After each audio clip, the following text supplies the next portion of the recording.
Zdravím. Dnes naše pozvanie prijal prezident Národnej hokejbalovej organizácie Dominik Vároš a spoluzakladateľ And The Sport Performance Roman Nemec. Zdravíme vás. Dominik, radi by sme sa ťa opýtali, aby si nám teda vlastne predstavil svoje pôsobenie a kto ste, čo robíte v rámci Národnej hokejbalovej organizácie. No, úplný základ je v tom, že tu sa v Bratislave nejaká súťaž sa hrala. Ja som tam hral ako brankár, ale vzhľadom na to, že po nejakých turbulentných rokoch sa v Bratislave hokejbal úplne rozpadol, tak sme sa dali taká partia dokopy a založili sme Národnú hokejbalovú organizáciu. Takže momentálne, dovolím si tak tvrdiť, že momentálne my sme hokejbal na celom Slovensku, lebo za tie 3 roky sme sa rozšírili až tak, že momentálne diktujeme všetko, ako sa má robiť, a to hovorím ešte skromne. Čo všetko zastrašuje vašu hokejbalovú organizáciu? Aké sú vaše ciele? No, momentálne máme vybudované 2 ihriská, zobrali sme ďalšie 2 pod svoje krídla. Zastrešujeme viac menej celú Bratislavu, kde máme 3 súťaže, 31 mužstiev. Snažíme sa zastrešovať rozhodcov, školiť ich, no a pomáhame teraz Slovenskej hokejbalovej únii, ktorú sme si tak osvojili ako vlastnú matku a snažíme sa ju postaviť na nohy, pretože hokejbal na Slovensku je na strašnom ústupe a vďaka finančným machináciám, ktoré sa tam predtým robili napriek našim výborným výsledkom celosvetovým, tak proste stagnuje sa to a snažíme sa nakopnúť hokejbal od znova. V spolupráci s takými ľuďmi, jak je túto kolega.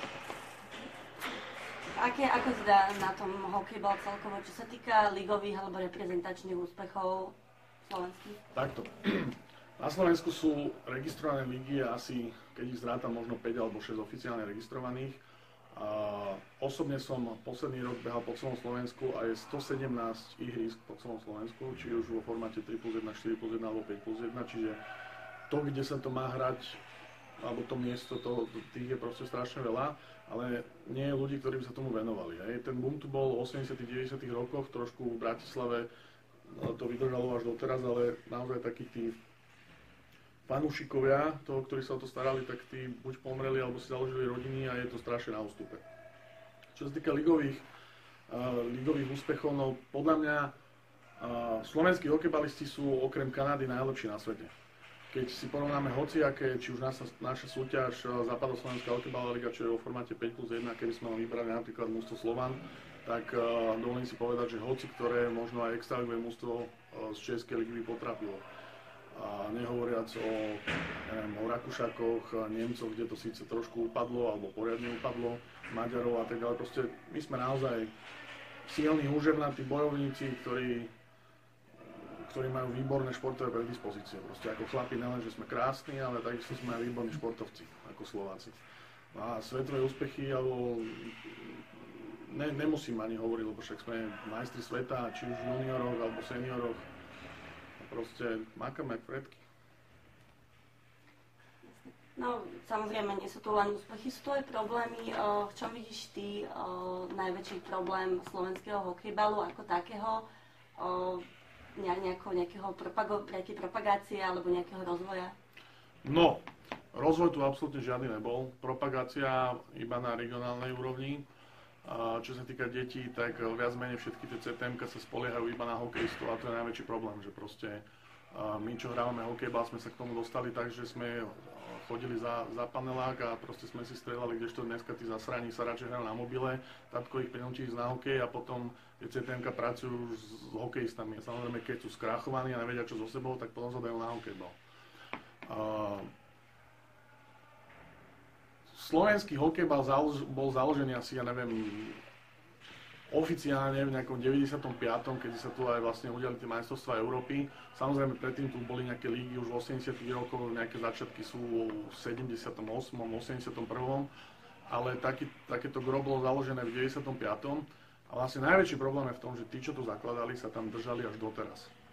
A nielen, že rozhodovali o financiách, ale rozhodovali aj o tom, kam ten hokejbal má smerovať a proste nebolo to správne. Oni už nemali takú tú chuť niečo nové vymýšľať, preto sme tam urobili taký teraz vietor a dúfam, že sa nám podarí urobiť nové projekty a posunúť ten hokejbal niekam, lebo nielen, že jak som povedal, že nič nerobili, ale dokonca tie peniaze niekam išli, ale nie tam, kam by mali. Za posledné 4 roky nebolo vybudované jedno jediné ihrisko, nebolo revitalizované žiadne ihrisko. Na mládež sa dalo len vtedy, keď sa muselo, proste živá katastrofa. A to sa bavíme, že štát nás dotoval 350 000 ročne. Takže je to veľmi také záražajúce. No, už to prešetrujú orgány činné v trestnom konaní, uvidíme, čo z toho bude. Samozrejme, teraz do štátu nedostajeme ani živú korunu, iba na reprezentáciu na deti. Takže momentálne sa musíme, alebo celý hokejbal sa musí starať sám o seba. Ale o tom to je, že práve teraz sa ukážu takí tí srdciari a všetko zlé na niečo dobré. No, keď môžem ja k tomu, keďže som sám dlhoročný hráč hokejbalu a venoval som sa pár rokov aj trénovaniu juniorov, alebo teda mládeži do 16 rokov a do 19 rokov, tak v čom ja som videl problém hokejbalu bol jednak v tom, že tu sa bavíme stále o amatérskom športe. Že jednoducho títo hráči si nezarábajú športom. Že nikto z nás nie je platený až na pár výnimiek na tej najvyššej úrovni, ktorí sú ale tiež platení len nejako systematicky, že to je ich zamestnanie formou odmien a tak ďalej. A čo bol problém s tými deťmi bol práve, čo sa týkalo financií, zohnať peniaze na fungovanie mládežníckeho klubu bol v tých časoch veľmi náročné, lebo v Bratislave nefungovala. To sa bavíme o období nejakých 5 rokov dozadu, keď sme s tým začínali v našom klube.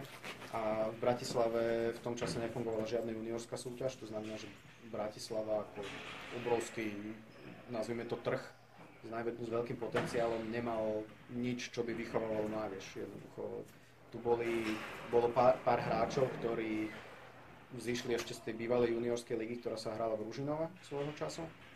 A tam bol potom obrovský skok a po nich už strašne nízky počet mladých hráčov, ktorí by sa do toho mohli zapojiť.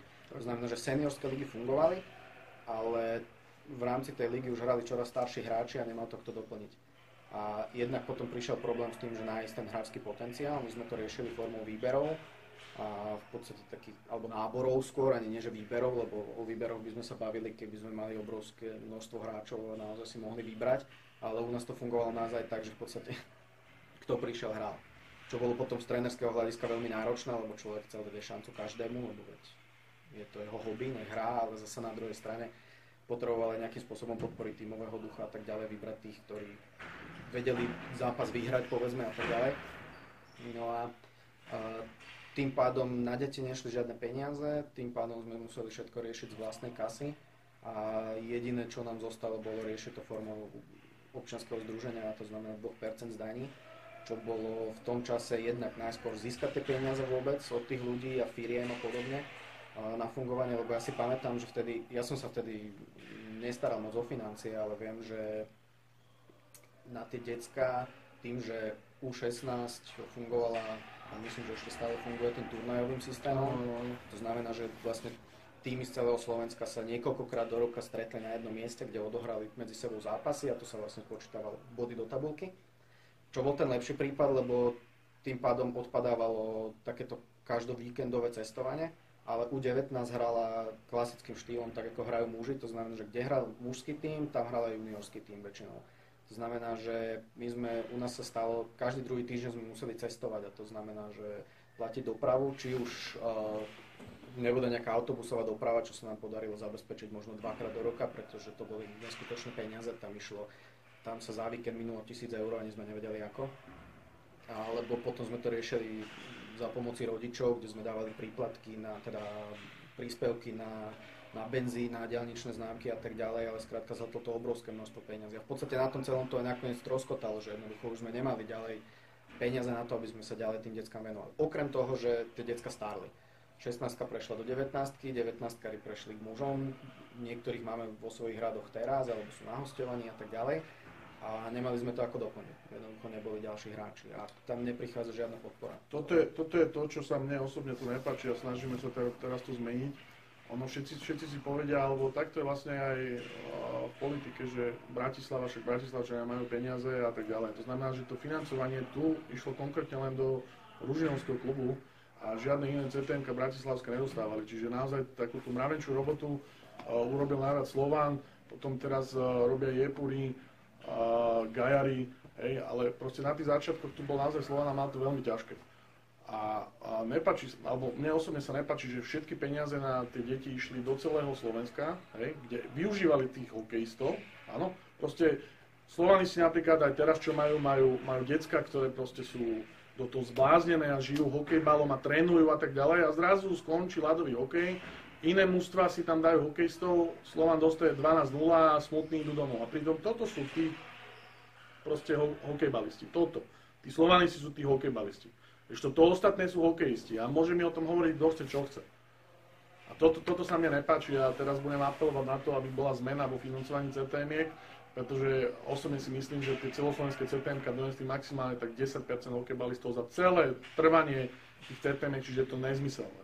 Proste chcem, aby sa dávali finančné odmeny v súťažiach a nie priamo na kluby. Alebo dones projekt, že robíš hokejbalovú školu, nech sa ti páči. Ale nie, že ty rátaš alebo dáš tam zoznam hokejistov, ktorí keď skončia, idú hrať hokejbal. Proste nechcem, aby na Slovensku ten šport bol off-season. Hej, to znamená, že máj alebo jún, júl, august, ale aby bol celoročný. A už vôbec nechcem zastať sa toho, aby to chodilo napríklad do hál, aby trénovali. Preboha, tie deti musia byť vonku, je to proste vonkajší šport. Nech mrznú, však my keď sme boli zasraní, nás tížilo, došli sme o 2 hodiny skôr na ihrisko, museli sme odhrabať, alebo keď som chytal, pršalo, mrzlo mi to na mriežke, proste v tomto bolo fajn. A už teraz proste je to živá katastrofa, tak dúfam, že sa to zmení. No, tam bol problém to, že peniaze od štátu, respektíve od únie, dostávali vtedy naozaj iba centra talentovanej mládeže. A v rámci mesta sme boli vtedy, viem, že v tých časoch robili Jokerit, robil juniorský tím, my sme robili juniorský tím, bol Ružinov.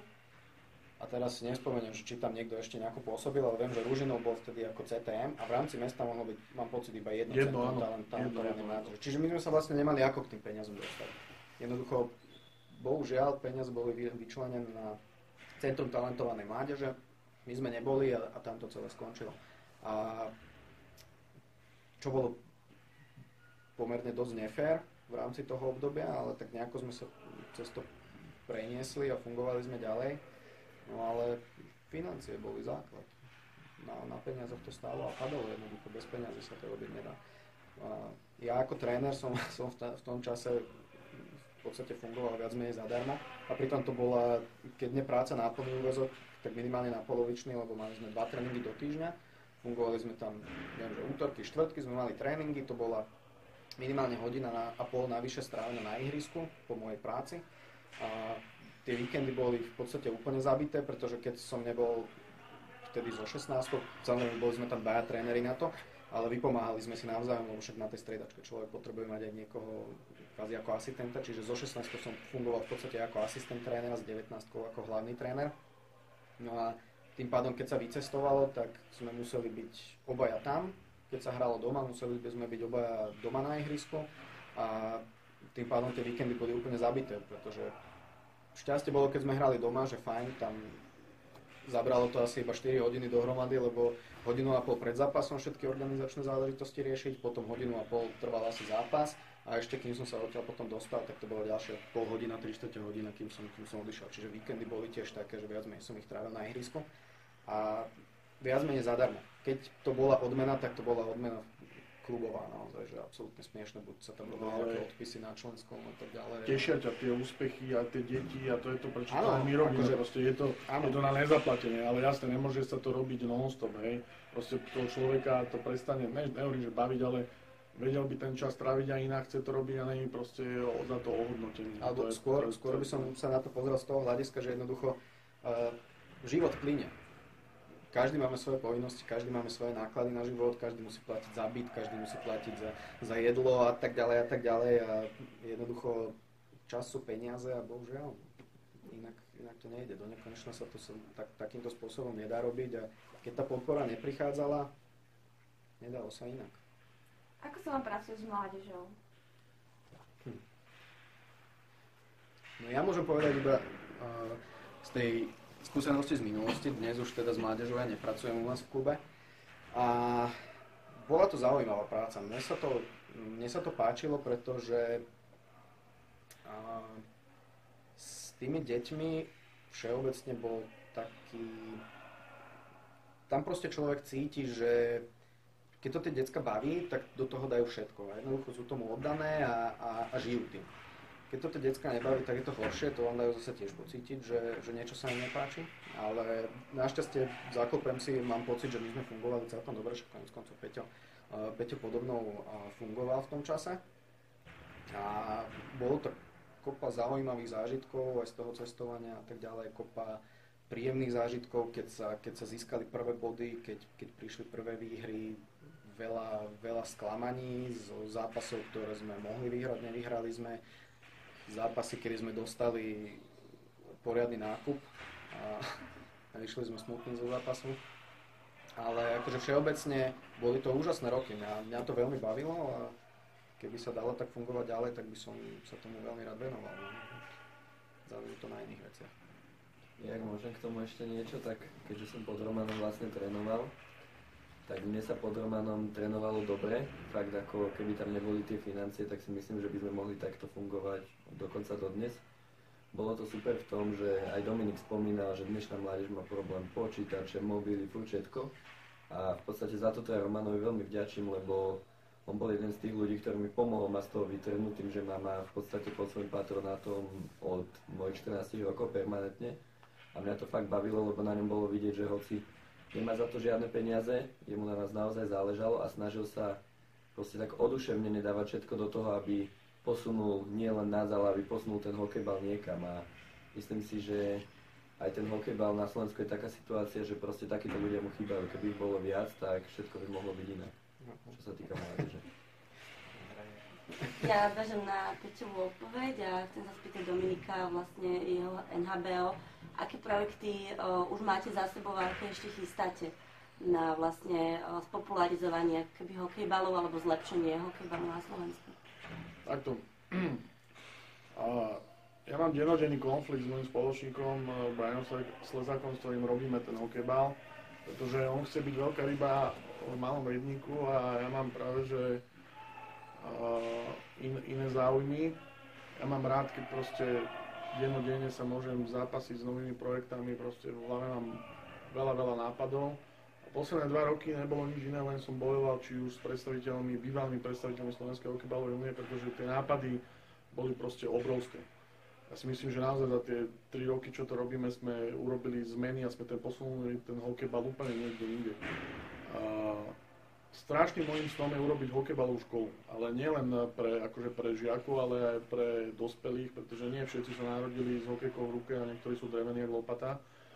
A chcel by som naozaj urobiť takú formu, že boli by nezávislé tréningy a po tom kurze tej hokejbalovej školy by naozaj došli rôzni predstavitelia klubov a robili by si proste taký nábor tých hokejistov, že by boli nejaké testy, či už behu, zručnosti a tak ďalej a proste by videli, aby si vyberali medzi tými ľuďmi. Ale to je taký sen, ktorý proste musí Slovensko na to dozrieť ešte také 4-5 rokov a potom možno to pôjde, ale určite chceme podporovať mládež. Určite chcem urobiť druhú celoslovenskú ligu mimo extraligy, pretože tí, čo nemajú na extraligu, takisto si chcú zahrať medzi inými mestami, či už turnajovým spôsobom a chcú sa stať majstrom Slovenska v nižšej lige. Takže určite toto je môj sen. Chcel by som spraviť hokejbalové kartičky. Určite, lebo keď raz my zostarneme, tak tým deťom to ukážeme, že toto sme boli my, blázni. A proste pomáhať tomu všetkému. Momentálne aj tak ja nič nemôžem robiť okrem hokejbalu, lebo v mladí som neposlúchal. Takže uvidíme, ako to dopadne. No a pomáhať tomu fakt všetkému. Celému hokejbalu, každému jednému človeku, každému mužstvu. Chcem stavať ihriska, zabávať sa na tom, lebo každé jedno ihrisko je nový projekt, proste ma to baví. Dodržiavať pravidlá, učiť tých rozhodcov, učiť samého seba. Proste ten hokejbal je vo mne, dúfam, že to tak aj bude. Čo by si chcel odkázať mladým športovcom a našim čitateľom? Čo som chcel odkázať? No, v prvom rade ja sám sa hrám takisto na počítači, niekedy je to výborný unik z reality. Hej. Najmä keď tu ma non-stop ľudia rozčulujú, alebo celý hokejbal ma rozčuluje, čiže sám sa chodím proste zabávať. Veľmi veľa alkoholu došlo do tohto športu, si myslím. Či čiže mali by toto obmedziť, alebo celkovo do všetkého športu došlo veľmi veľa alkoholu, podporných látok a všetkého možného, toto by sme mali obmedziť, ale hlavne najväčší rozdiel, alebo najväčšia výsada hokejbalu a rozdiel medzi hokejom je tá, že rodičia sa tvária, že chcú šetriť, ale na ten hokej je strašne veľa finančných nárokov. Strašne veľa. A proste ja viem, že všetci chcú mať Demitru a zarábať ťažké peniaze alebo hocikoho doma, ale proste to nie ide. Ešte ten hokejbal je v tom krásny, že chalanisko si dá tenisky, zoberie si hokejku, kúpi si šmatlavé rukavice za 20 €, ktoré má z vreckového a ide si zahrať hocikam. Všade možne dostane proste príležitosť, priestor. A pokiaľ naozaj budú takí blázni, ako je túto kolega a celý jeho spolu okolo, tak proste niečo tu bude posúvať. A ono, Peťo nepovedal jednu vec dobrú a to je, že keby bolo viacej takých ľudí je viacej, len problém je, že nedostávajú priestor. Priestor nedostávajú z dvoch vecí a to je to, že nikto ich finančne nedokáže hodnotiť, hej? Čiže radšej pôjde alebo musí robiť kvôli presne tým šekom, jak spomínal kolega, aby zaplatil veci a tým pádom sa tomu nemôže venovať a keď dojde domov, radšej si pozrie telku, ako keby sa ešte mal s harantmi proste rozčulovať. Alebo ich proste tá stará garda ich nepustí, lebo bohužiaľ stále sa na hokejbale zarába. Zarába sa tým, že zháňajú sponzorov, že hocičo nepustia aj v kukoritu. Ale ja pevne verím, že do pár rokov sa to celé vymení a všetci tí, čo máme nápady, nálady a všetko možné ukážeme, že ten hokejbal je proste šport, ktorý je kolektívne najlepší. Či už na suchú prípravu, na všetko, na proste pohybové možnosti a schopnosti človeka. Minimálne na to, že dostať zo seba tú zlú, tie nervy a tak ďalej, že nemusí sa non-stop mlátiť a proste sa uvoľniť. Nie? Určite áno, úplne súhlasím.